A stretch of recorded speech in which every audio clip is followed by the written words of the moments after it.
नमस्कार रसिकहो, आज 15 ऑगस्ट आपण भारताचा 78वा स्वातंत्र्य दिन साजरा करत आहोत। आज make in India, vocal for local असे उपक्रम राबवून भारत सरकार स्वदेशी उद्योगांना प्रोत्साहन देत आहे। रसिकहो, हा धोका सावरकरांनी 1905 मध्येच ओळखला होता।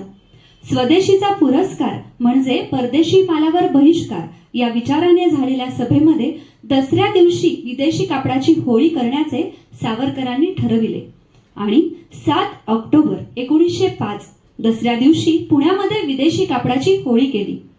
सावरकरांनी स्वदेश लक्ष्मीसाठी गीत लिहिलेले आहे। त्यात ते म्हणतात, स्वदेश लक्ष्मी घरी पूजुनी जरी मंगल वेळ, स्वदेश लक्ष्मी घरी पूजुनी जरी मंगल वेळ, गजांत लक्ष्मी हिंदू हिंदूंच्या दारी डोले रे, गजांत लक्ष्मी हिंदू हिंदूंच्या दारी डोले रे।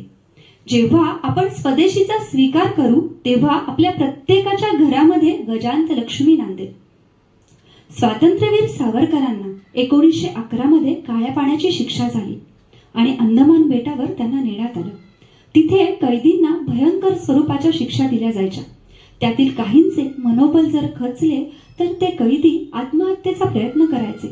काही कैदी तेथील खिडकीचे गज धरून मान बाहेर काढायचे आणि हात सोडून द्यायचे आणि त्या गजाच्या फासाने ते आत्महत्या करायचे।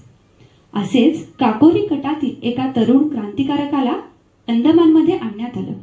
सावरकरांचं त्याच्यावर लक्ष होतं। एक दिवस त्यांना भिंतीपलीकडून आवाज आला। सावरकरांना लक्षात आले काय घडणार आहे। त्यामुळे त्यांनी उडी मारून स्वतःच्या खोलीतील खिडकीचे गज पकडले आणि हळू आवाजात विचारलं, तू काय करतोयस? त्या तरुणानं सांगितलं की मी आत्महत्या करतोय। तेव्हा सावरकर त्याला म्हणाले, अरे तुला 10 वर्षाची शिक्षा झाली आहे आणि मला 50 वर्षांची। तू 10 वर्षांची शिक्षा भोगून परत भारतात जा आणि तिथे परत एकदा क्रांतिकार्य कर आणि परत शिक्षा भोगण्यासाठी इथे ये। आपल्याला आपल्या मायभूमीला स्वतंत्र करायचे आहे। विशाखापट्टणमच्या किनाऱ्यावर जेव्हा वाघभटांनी यज्ञ केला तेव्हा त्या किनाऱ्यावरून अंदमानच्या किनाऱ्यावर उडत येताना पाखरे वेदमंत्र गात आली। तसेच आपल्या दोघांनाही आपल्या गावी परत जाऊन तिथे जयोस्तुते जयोस्तुते असं स्वतंत्रतेचं गीत गायचं आहे। त्या तरुणाने तो वाईट विचार सोडून दिला। सावरकरांच्या लक्षात आलं की त्या तरुणाची समजूत घालताना आपल्याकडून एक गीत तयार झाले। त्यांनी ते लगेच भिंतीवर उतरवलं, जे होतं, जयोस्तुते श्री महन मंगले शिवास्पदे शुभदे, स्वतंत्रते भगवती त्वामहं यशोयुतां वंदे। थोर कवी स्वातंत्र्य सूर्य स्वातंत्र्यवीर सावरकर यांचं हे प्रेरणा देणारं गीत आरोही ग्रुपतर्फे आज आम्ही भारताच्या स्वातंत्र्य दिनी सादर करीत आहोत।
यशोयुतां वन्दे।